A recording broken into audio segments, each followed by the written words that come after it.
Imagine a world where every single mom can disrupt the cycle of poverty for their family. You can help make that world a reality. In this episode on the language of play, we highlight Jeremiah program in conjunction with Podcasthon. Perhaps you've noticed that as you listen to the other podcasts you listen to, that there are other charity-focused and non-profit-focused episodes this week. Podcasthon is a week-long event where thousands of podcasters come together to raise awareness about nonprofits and charities. The goal of Podcasthon is to raise awareness for a huge number of charities worldwide and to create a massive international wave of inspiring content.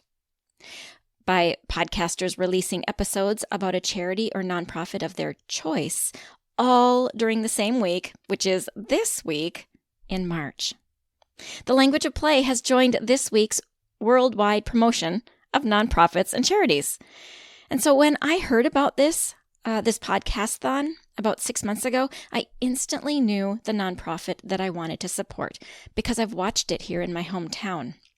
It's called Jeremiah Program. Jeremiah Program is a national organization in the United States with a mission to disrupt the cycle of poverty for single mothers and their children 2 generations at a time. Having been a single mother and struggling financially, I have a heart for this. And today, you will hear from Ally Hanten Ebert, the director of Jeremiah Program in Rochester. The quality of people, the mission, and the programming is a joy to support in this way.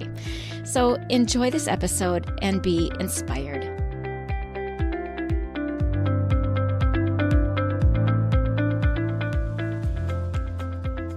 Does your child have a speech-language delay and you really want them to talk? Do difficult behaviors derail home life and you know the frustration is a communication struggle? Does your child see a speech therapist and you wonder, what do they do and how can I help? If these or similar questions are in your mind, this podcast is for you. Hello, my name is Dinalynn Rosenbusch. I am a speech-language pathologist that has worked with children from birth to 21 for 3 decades. And in my classrooms, I see you wanting to connect with the heart of your child, but their speech and language skills create a barrier. So if you have a kiddo that has difficult behaviors, needs to expand their language or learn to say speech sounds, and maybe even receives speech therapy, stay tuned.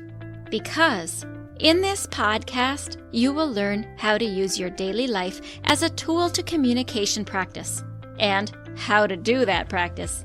You will become confident knowing you are making the difference you want to make. And you will hear success stories of parents who have navigated these struggles already. We'll do this all while focusing on building deep, meaningful connection and confidence in your kiddo. So grab a cup of coffee along with a notebook and pen. It's time to speak in the way your child's brain understands. And that is the language of play.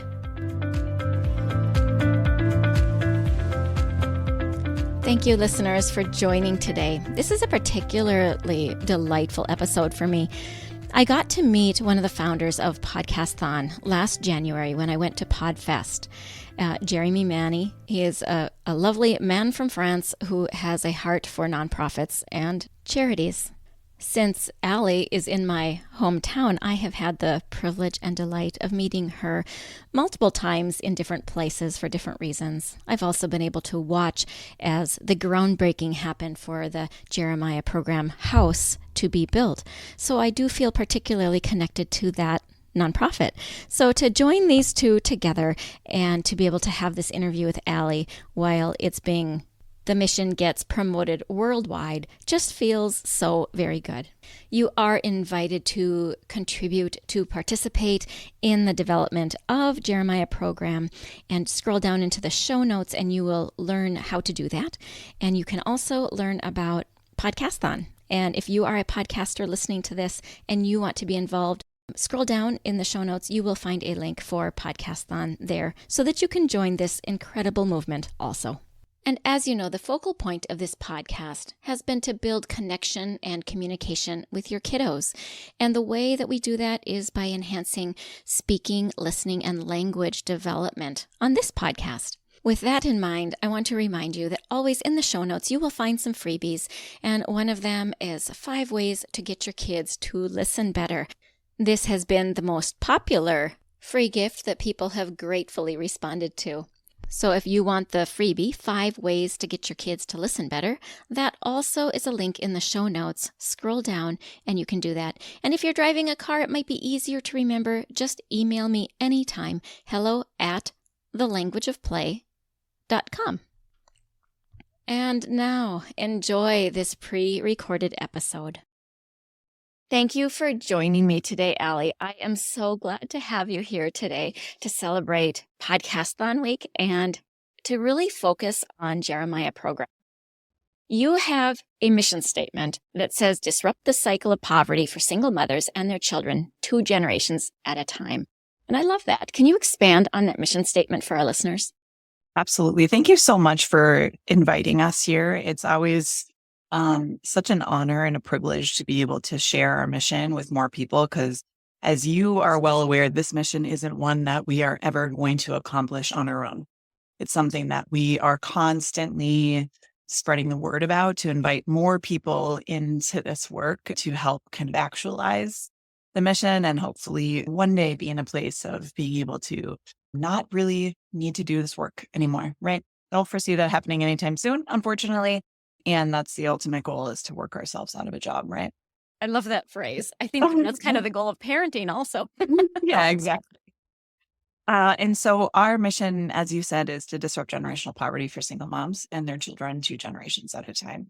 And what that means is that we understand that this work is really important because it's generational and it functions in cycles. Right. So we know that there is a high probability if you are born into poverty that you will stay in poverty for your life. Right. And so Jeremiah's approach in a 2-generational space not only targets the parent, but considers the family as a whole package. Right. So understanding that we're not just working with parents with some kind of secondary programming for kiddos or vice versa. It's that we need to work with the family as a whole unit because that's where change happens.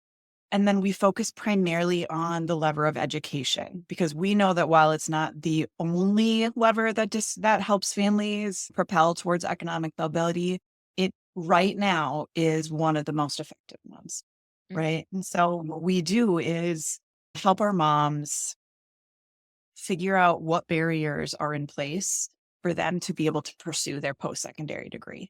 And so there are a lot of realities for our single moms that may not be true for everybody, right? So we know that on average, especially here in the Rochester community, our moms are going to be working like 2.5 full-time jobs in order to be able to pay for and afford the cost of living for their family and to provide for their kids.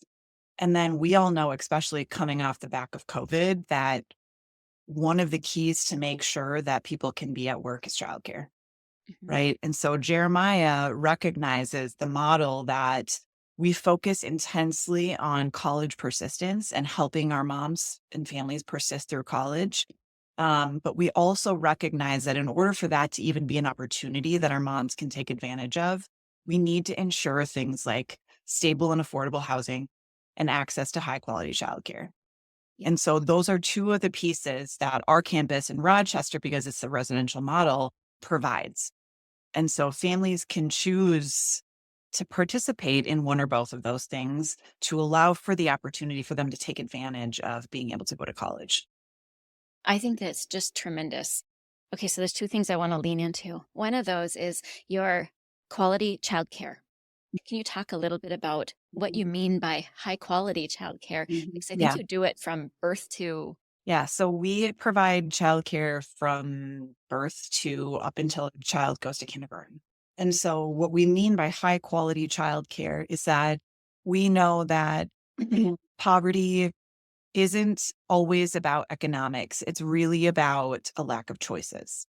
people in poverty are having to make these choices between kind of the lesser of two evils. And so oftentimes when it comes to childcare, our families are having to maybe lean on family members or acquaintances, which can be a really positive experience. And sometimes is really like, who is just available because I need to go to work or I need to go to school. And so when you're in that kind of a situation where you're having to make choices about who cares for your child so that you can continue to go to work to be able to afford and take care of that child, that's a really tricky situation.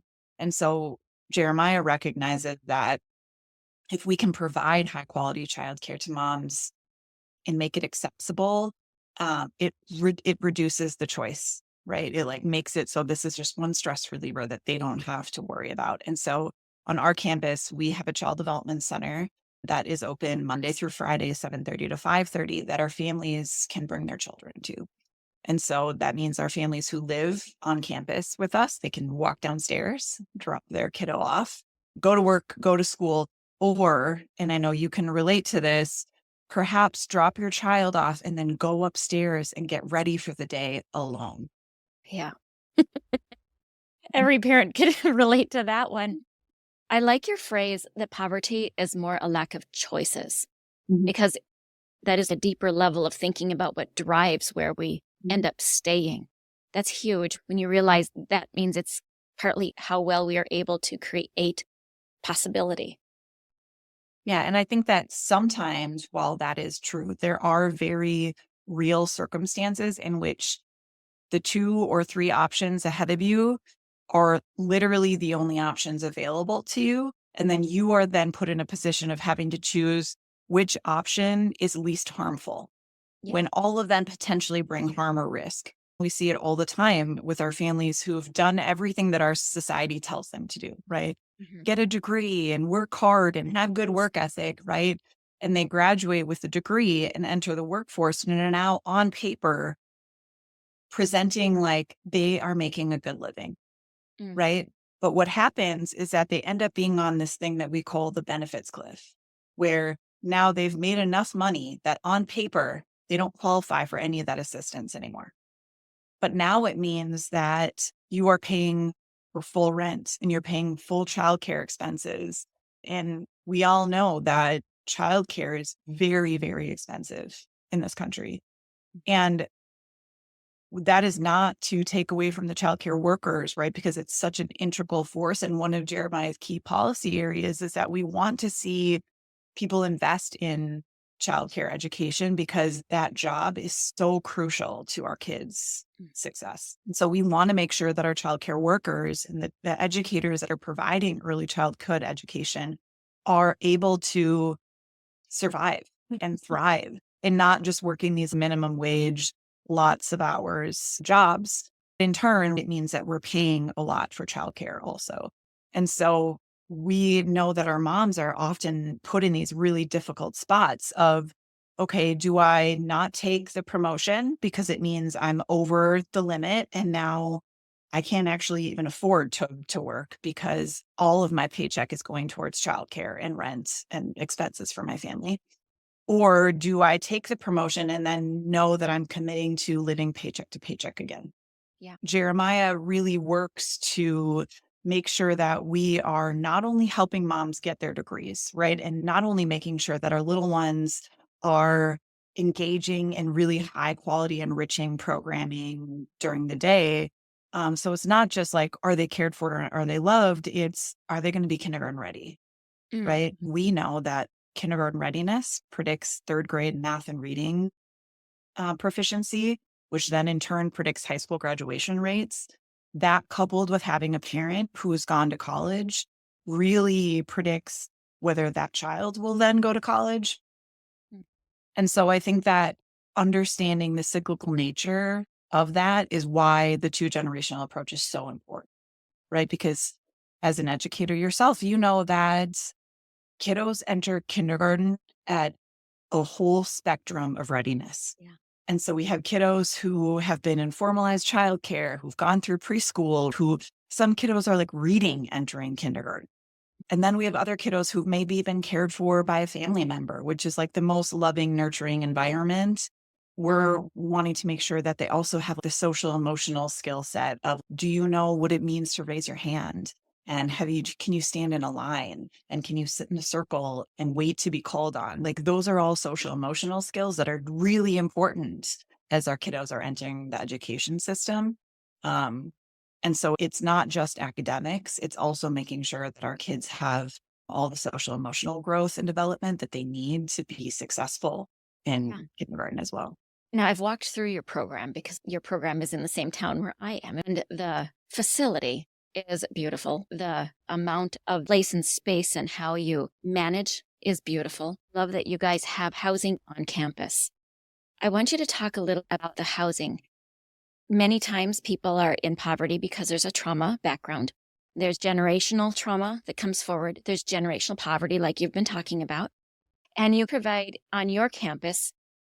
Can you tell about Jeremiah as a whole? I know not every Jeremiah program setting has housing, but yours does. Can you tell the whole and then the benefit of that? I mean, some of it's really obvious, but can you talk to it? Just tell us a little bit about your housing. Yeah, absolutely.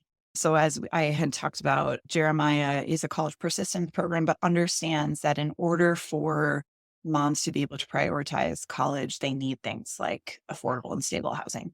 And so Jeremiah, as a national organization, has 9 campuses across the country. And 5 of those 9 are residential campuses, meaning that we have on-site housing, on-site childcare, right? So for Rochester's campus, we have 40 apartments that are on campus with us that families can live in if they want to. The other model is a non-residential model, meaning that they have a hub or an office space that their staff are a part of, that they can host events for families, that they can do coaching on site. And they're functioning in partnerships for housing and for childcare, right? So they might be partnering with their local HUD or some landlords that are interested in supporting the mission, right? And so here in Rochester, we're really fortunate to have 40 apartments that families can live on site with us. They're 2 and 3 bedroom and they're fully furnished. And what that means is that it has all of the necessities that you would need to live in a home. And then families can bring whatever it is that they want to kind of make that house a home. And so it is twofold. One, it's making sure that our families who maybe have had a life of instability don't move into an empty apartment, because we know that that is often the case for our families who've experienced homelessness or have experienced housing instability for a period of time. So we've, helped them secure an apartment, but that apartment is empty. And so Jeremiah wants to make sure that our families can move into a space, even if they don't have all of those things coming to us. But recognizing that many of our families do have things that, a bed or a couch or whatever. And so they can incorporate those pieces into their house as long as it takes the right amount of space. And so families live on campus and all of our housing is subsidized. And so families pay 30% of their income towards rent. And then the rest is subsidized by Jeremiah or some different government subsidies, like the project-based vouchers, those kinds of things.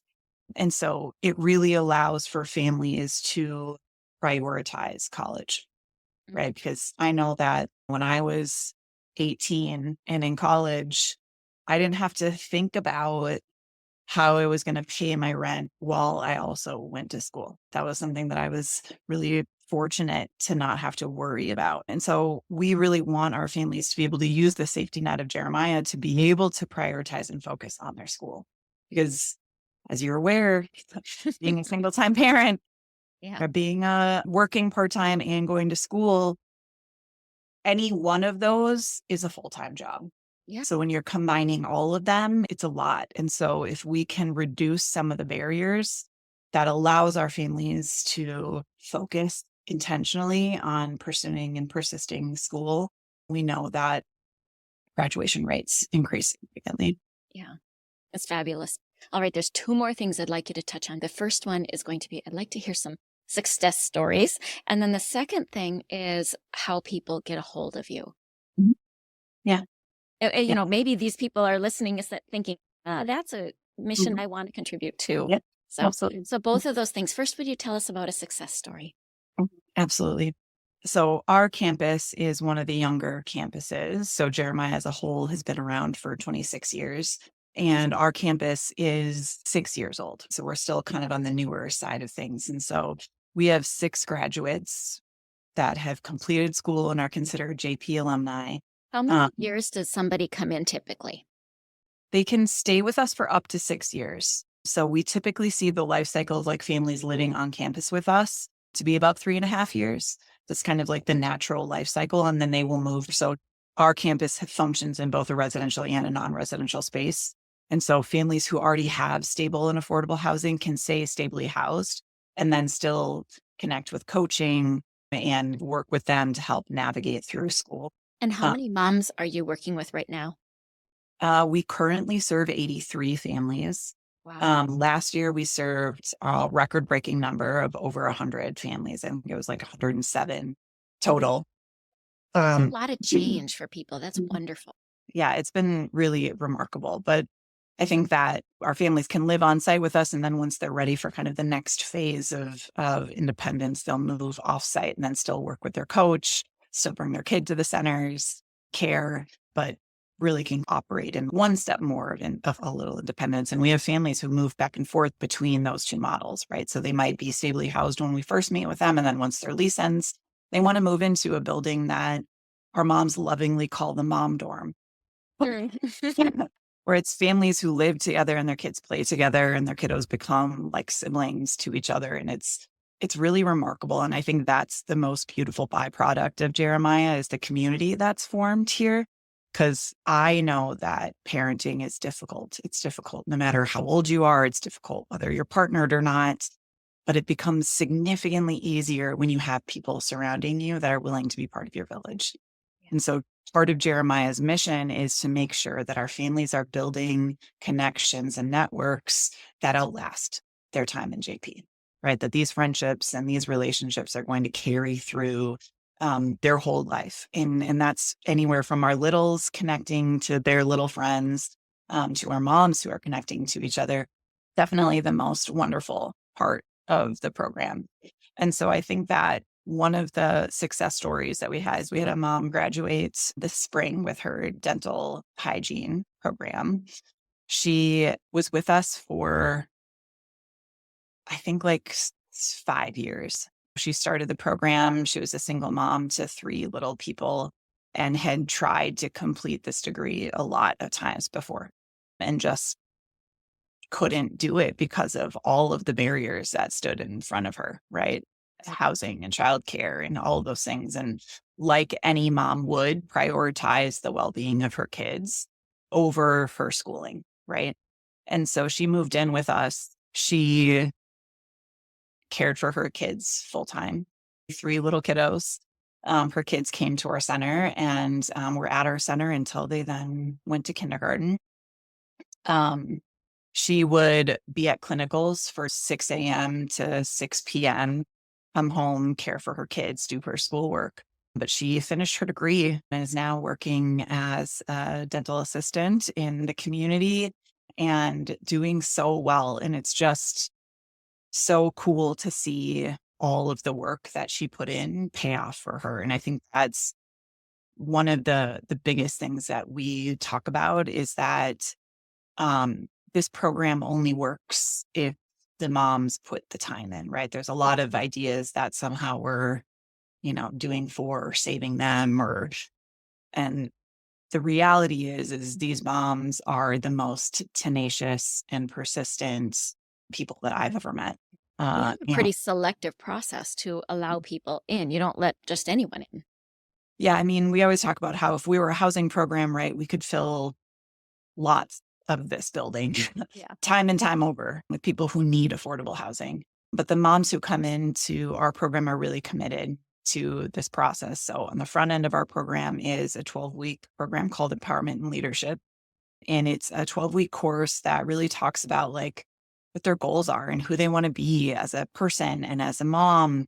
What are some of the negative narratives that have continued to hold them back that they need to let go of to be able to move forward?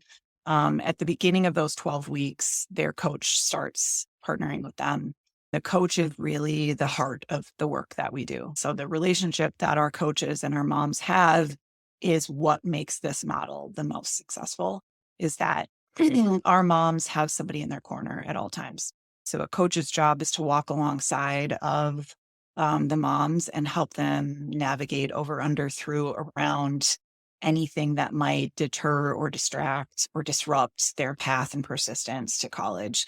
Um, Oftentimes that's offering support. It's, concrete resources. It's literally anything that you can imagine that might get in the way of college persistence. So if you think about what an academic advisor does, our coaches kind of do all that wraparound care that cares for like the family as a whole to make sure that the education plan can become a reality.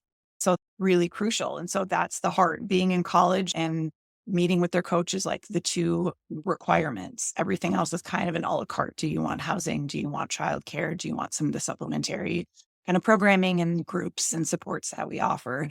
But that's really what makes that successful. And so moms are. And you've got a good success rate. Tell us about your success rate. It's remarkable. Yeah. So moms are very committed, right? And they come in and they've gone through the 12 weeks.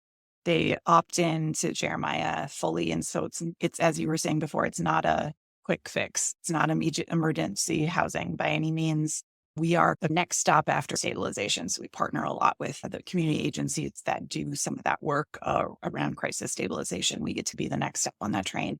And so once our moms opt in, what we know from the 26 years that we've been around is that if moms are staying with us for 4 to 5 years to pursue their degree, they have a 90% graduation rate.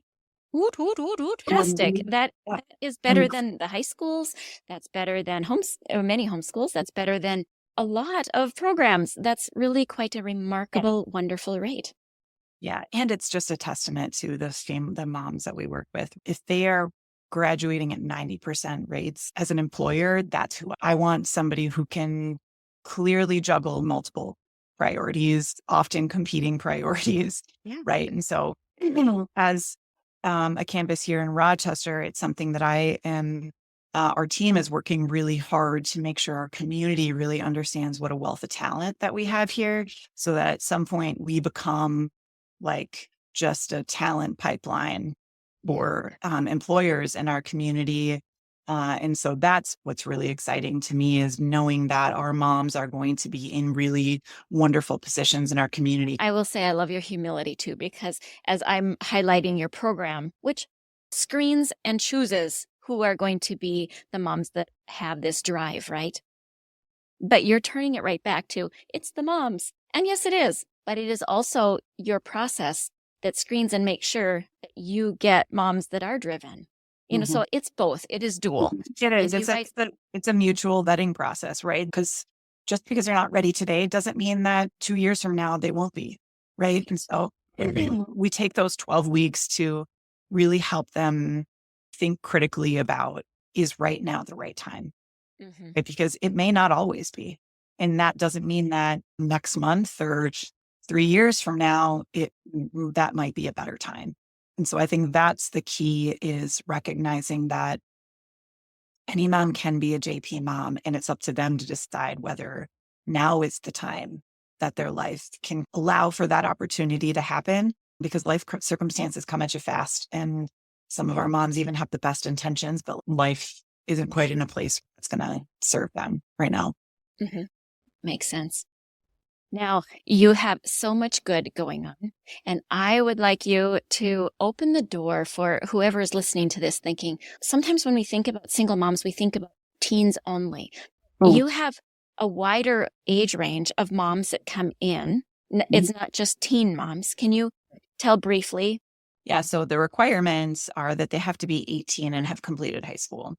And so for anybody younger than 18, kind of your traditional teen moms, we would be partnering with other organizations that provide that support to our younger moms. And so the average age of our moms is actually 27. And so it is a little bit older than I think generally people assume. We serve moms. There is no cap on the age. So as long as they have a child under 5, they're able to come work with us. And so I think that that's crucial, that they have to be 18, they have to have one child under the age of 5.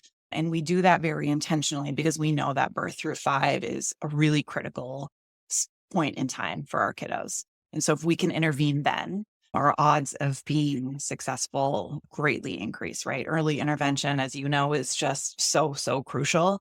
And so that's why we prioritize that. I think the other question I get very frequently is, what about the dads? There's single dads out there. Why don't they need support, right? And we 100% agree that single parenting, regardless of whether you're a mom or dad, is difficult and should allow for a lot of support coming in, right? We also know that single female heads of households live in poverty at a much higher rate than single male heads of households. And so Jeremiah exists to address that disproportionality, because single moms are living in poverty at 10 times higher rates than single dads are. And we also know that single parenting between men and women come generally in different paths. And so we want to make sure that we are putting our resources into a space of really closing that gap and not ever taking away from the needs of our single dads. I love it. I love it. Because yes, you are absolutely right. Single dads need support too. We love our single dads. And this is focused on single moms. Yeah, I think the other just question I get so frequently is whether we're a religious organization due to our name. Mm-hmm. So our name is Jeremiah Program, and it was founded by a man named Michael O'Connell, who at the time was a pastor at the Basilica in Minneapolis. And he noticed the need in his community for single moms living in poverty. And so built a model, which is now the Jeremiah Program, to really address that disproportionality. And as a nod to him, the community named it Jeremiah Program because Jeremiah was a prophet who was known for his social justice work. And so Jeremiah has never been rooted in religion. It's never had religious programming, but it's very much rooted in the idea that we are all better when we're all better. Love it. Are there any other commonly asked questions that you would like to address regarding Jeremiah? I think how we're funded is a question I get pretty frequently. Okay. And we as an organization really prioritize unrestricted funds. And so that means that we have a pretty evenly split of support around foundational support, grant support, and individual donors. And because of that unrestricted funding, we're allowed to be really nimble, right? As you know, that things change fast and the needs of our families are ever evolving. The ability to use funding in a way that benefits our families the best allows us to be very successful. And so 83 cents of every dollar that's donated to Jeremiah Program goes directly to programming. And then all donations that come in at the local level stay local. And so with our 9 campuses, you can choose a campus that maybe you're connected to, or maybe you have ties to that area. And then you can give directly to that campus and those funds stay there. But you can also support the organization as a whole. Jeremiah exists on this very micro, macro level, right? Micro meaning we serve individual families, meaning their individual needs in all these areas of the country. And macro meaning that we understand that there are policies and systems at play that continue to perpetuate poverty intentionally or unintentionally. And that if we're not also having a voice at that space, we're never going to be able to tackle this issue effectively. Beautiful. If a listener wants to support Jeremiah Program, how do they do it? Mm-hmm. So if you go to our website, www.jeremiahprogram.org. And listeners will have that in the show notes. Right at the top, there'll be a give page. You can donate to the organization as a whole. There's also a spot that shows there's like a communities tab. And so if you click on that, it'll bring up all of our communities. And if you click on each individual page, so we're in Minneapolis, St. Paul, Fargo, Rochester, Minnesota, and then we're in Boston, Brooklyn, Baltimore, Austin, Texas, and Las Vegas. So you can choose any one of those communities and then you can give directly to those communities as well. Beautiful. Thank you so much for joining us for this Podcasthon week.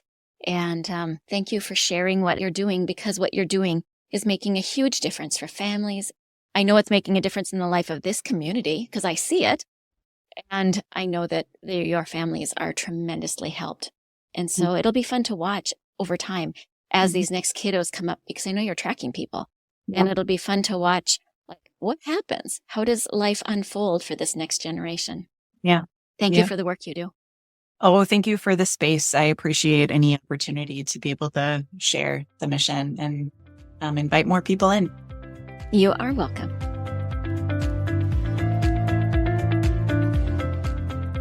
Hey parents, I hope you found this episode helpful. If so, would you please take 30 seconds and share it with a friend who also lives or works with children?